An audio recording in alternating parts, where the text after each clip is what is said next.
Welcome to a guide to new mods on Farming Simulator 19 with me, MrSealyp. It's Monday the 14th of October, new week, new mods. We're going to start off straight out of the bat. We've got a few updates that have come out today.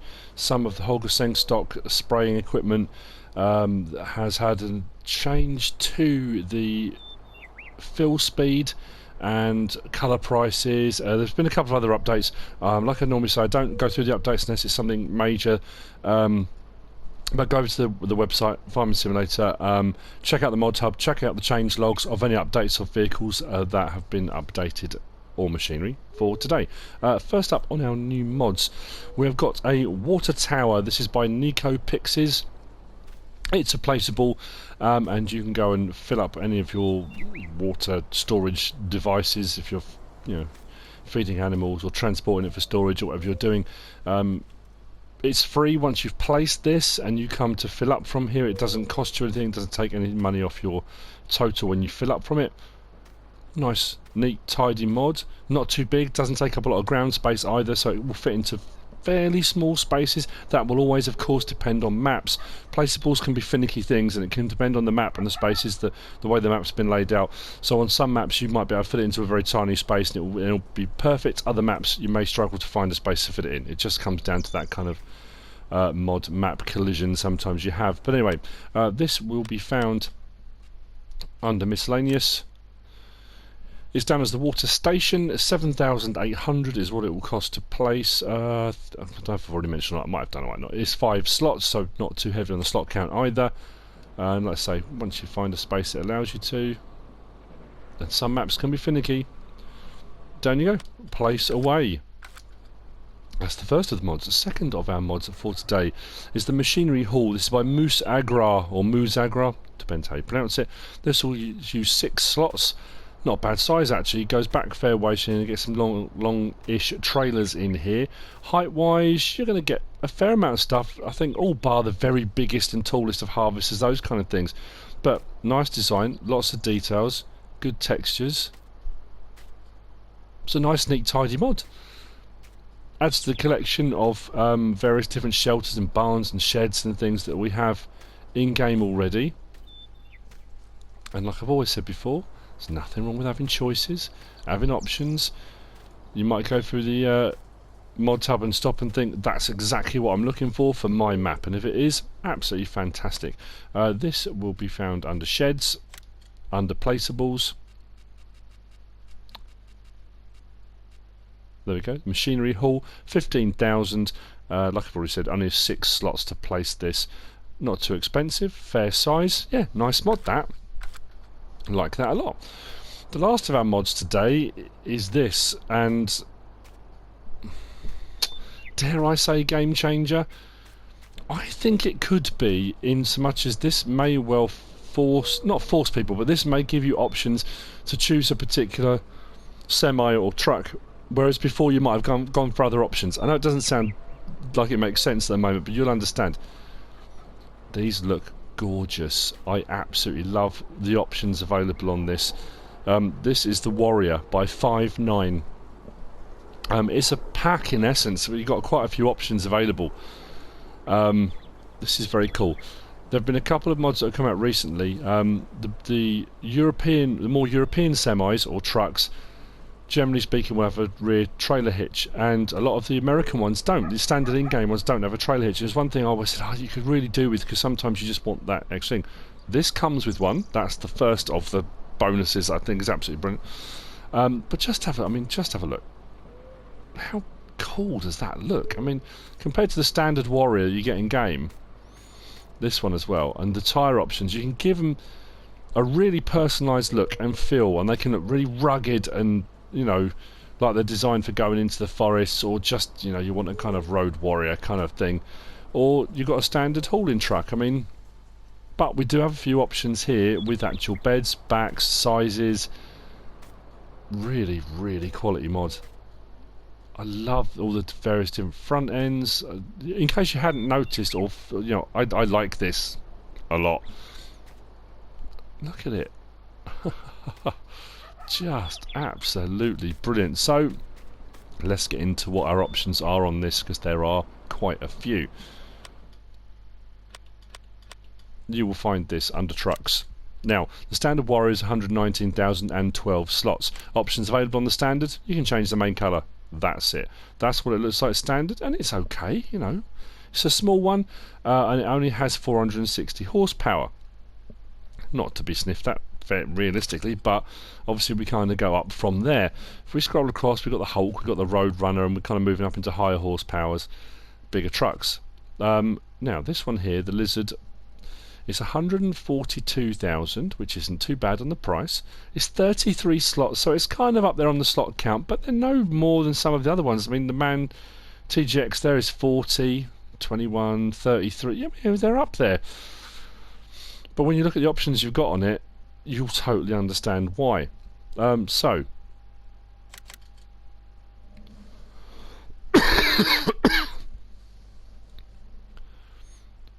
first up, I mean, when you look at it automatically, I think it just looks better already. I don't know why. But main colour, we've got a load of choices here. We've got satin, tan satin, white old, gold old, black old, blue old. You know, so a whole range of old. Then we've got metallics. So if you want to say go for a gold metallic, you can go for a really metallic-y look if you want. I know not everyone likes the metallic looks, and that's, you know, each to their own. Then we've got matte colours, so if you want to go for, say, a green matte, and that's just a flat matte, again, looks very, very cool. And then we've also got satins. So let's say you want to go for a blue satin. You know, that's a nice look, and they've got it off really, really well. You know, it's not that chromy, shiny. You know, it looks how it should do.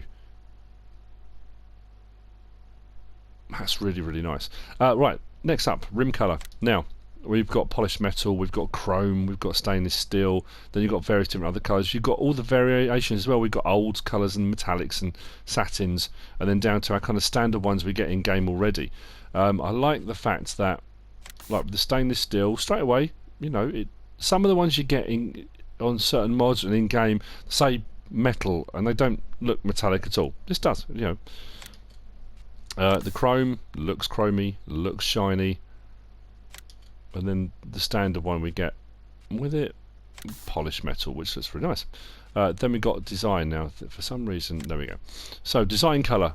Now the design is for the fenders, front grille, that kind of stuff. So we can really do a really good mix and match here of picking exactly what you want. For example, I mean, that's gold old. That doesn't look quite as good. So find a gold satin to go with it. No, was that tan I just went with? That's just tan satin, but it's in the gold line. Not sure. But that changes the grille, the wing mirrors, the fuel tank, a few bits and bobs. So you can really find something that's going to suit you, a design you're going to, you know, fall in love with, whatever it might be. Now, when we come to other options, we've got semi-short, which is kind of the standard Warrior look. We've got semi-normal, or is that the normal? Anyway, there's so many, that's what I mean. And then we've got semi-long. So automatically, this has now kind of taken over the Roadrunner slot, the Hulk. You can have it in all different configurations, which means this could be the one you decide, well, you know what, I'm going to go with. We can have a flatbed. So if you want to be hauling bales, pallets, that kind of stuff, you can have a flatbed version. We can have a log bed version as well, which I think looks fantastic. It's got a real kind of a mud runner kind of look to it, in all honesty. Very, very nice. And then back to our semi-short. So quite a few options available on the configuration for what type you want. Wheel brand, we've got Lizards as standard. We can have Trelleborg, and we can have knock-in. The knock-ins, I think, have got a real, not aggressive look, I'm not quite sure. Rugged, I think, is probably the word I'm looking for. Nice kind of rugged look to them. But if we go back to Lizards, we can have options on those as well. On the wheel setup, we've got rim 1 lowered. We've got rim 2, so it's a different set of rims, but then lowered. We've got rim 1, but then higher, so it's just raised up on the suspension a little bit. We've got a little bit of a lift on that. Let's go back one. So that's lowered, and it's raised up a bit. And then we've got the rim 2, sorry, the rim 1, higher and softer. So we've got the 2 lower and 2 higher options. available.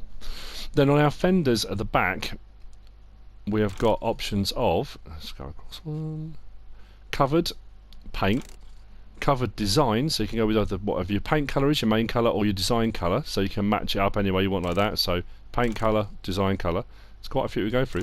We've got half paint, so we've got half sort of mud guards, mud flap, or half design.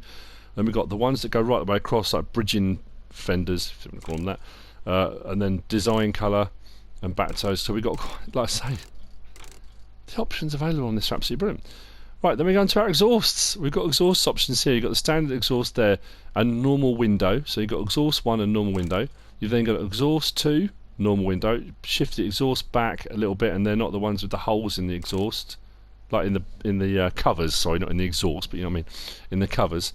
And then we've got exhaust 1, but with tinted windows. Exhaust 2 with tinted windows, and then back to normal again. So we've got a few different options. Again, depending on what particular design or style you like, we can go with that. So, engine setup, we can leave it as a 460 horsepower, the standard kind of Warrior, or we can jump up one to the 590 horsepower. Now that, according to this, hasn't added anything, which is interesting. It says plus 500, but you think to jump up an engine size from 460 to 590, no discernible cost increase that I can see. It hasn't changed on there. Maybe we'll be on the final option, but 590 horsepower, absolutely fantastic for a Warrior. It's going to give you plenty of pulling power. And then bumpers, we've got a selection of bumper options here. We've got Type 1, Type 2, that has lights across the front as well, which I think looks absolutely brilliant. Kind of dual kind of look to it. And Type 3, which has got slightly raised at the ends with little mud guards on the fronts as well. There will be a configuration you will find on this that you will love. It just looks absolutely brilliant. Nice. I think having a flatbed option, it kind of covers all bases, covers all configurations. So what I'll do is, let's go with this one. Start it up.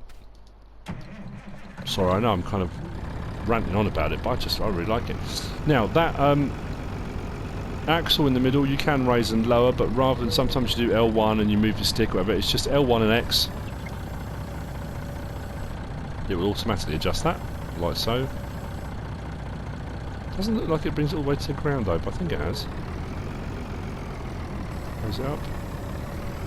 Yeah, it doesn't run anymore. But like I say, having a rear trailer hitch on the back, I mean the design of it's great. I love the lights on the back, and sounds good, it looks fantastic.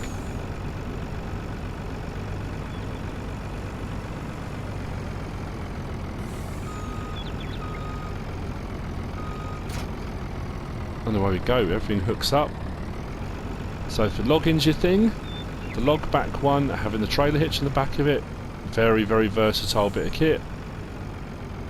Liking that.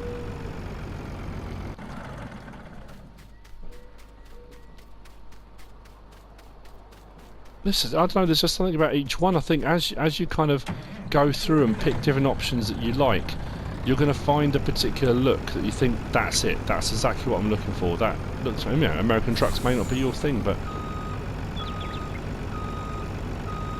I think it's brilliant. Right, in cab, lights on, go through our light cycle options, nothing actually comes up on the dashboard. The interior is quite, you know, it's fairly dark, there's not a huge amount going on inside, but nice interior. Wing mirrors work. Nice size as well, so you can actually see to operate with them. There are no door or window openings on this. It is what it is. But the other thing as well is it goes up to 68 miles an hour. Now you may have yours set on kilometres per hour, I've got mine on miles per hour. So this thing with a 590 horsepower engine is no slouch across the map either.